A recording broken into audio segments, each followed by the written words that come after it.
One of the things which I've seen that you've done recently, if I'm not mistaken, is your TEDx talk.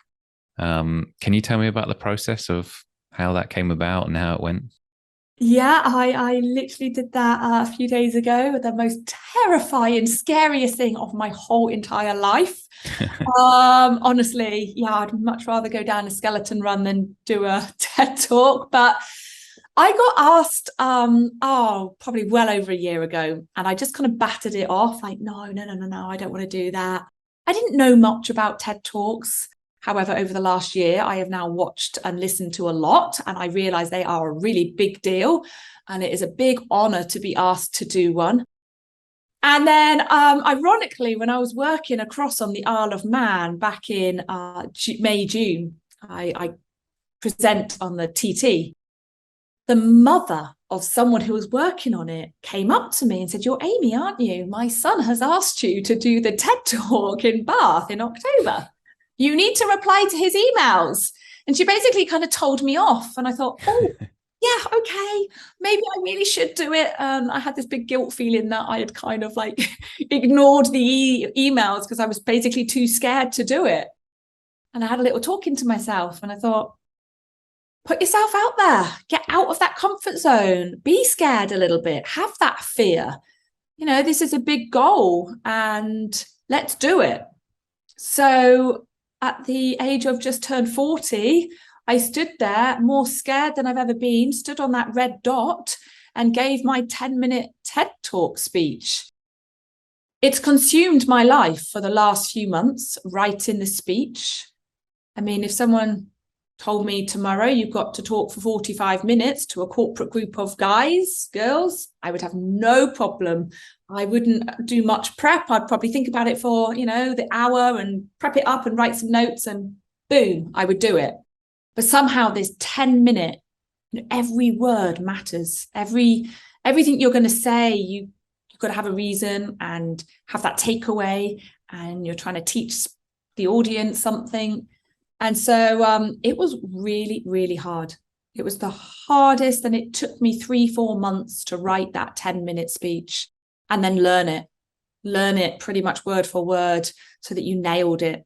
And yeah, it's consumed me. It was almost like this black cloud over my head that has now been lifted and popped. And I have never felt prouder. I was so proud of myself that I did it. I had managed it. I overcame my nerves. I felt like I smashed it. I definitely am going to listen back to it, which is something I never normally do. No one likes to listen to their own voice. But I want to have my script in front of me, listen to myself when it goes out there onto the TED world, and actually feel like, oh, did I get everything down? Because that 10 minutes went so fast. Felt like I'd only spoken for about 3 minutes. So yeah, I did it. And I'm chuffed, and I just want to lay down for a few months and not do anything that scares me for a while. Well, I have scoured the internet, and unfortunately, although there was a live stream, I haven't been able to watch it yet because it's not out. The 2 day turnaround isn't a thing that TEDx do, unfortunately. Yeah. But if I'm not mistaken, it's about controlling the controllables. Is that what you talked about? And I have heard you talk about this before. So for those who maybe can't watch the TED talk yet, what does that concept mean to you? Yeah, I think my title was Nothing is Impossible. And I've covered a few little bits today, but I talked about finding those marginal gains and 1%. And yeah, controlling the controllables. They were really important mantras to me.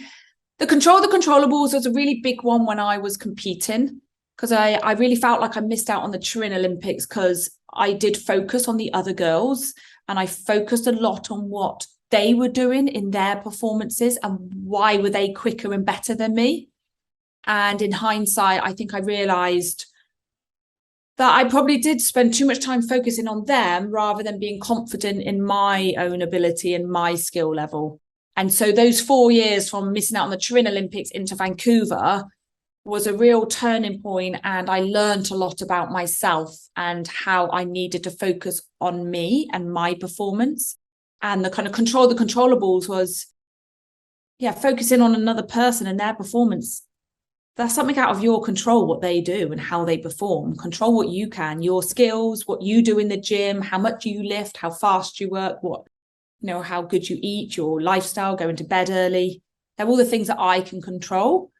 And a bit like me saying about that SWOT analysis, those kind of 1% of marginal gains was about breaking my life into this pie chart and putting everything into your life. Like I said earlier about, if you feel like you want to quit, do this pie chart, write every single subject, everything about your sport and your life into this pie chart, and then do a SWOT analysis. And it is about finding those little 1%, those little gains, those little tiny improvements, those sort of thinking outside the box of how you could be a better person, a business person, parent, school, university life, athletic life.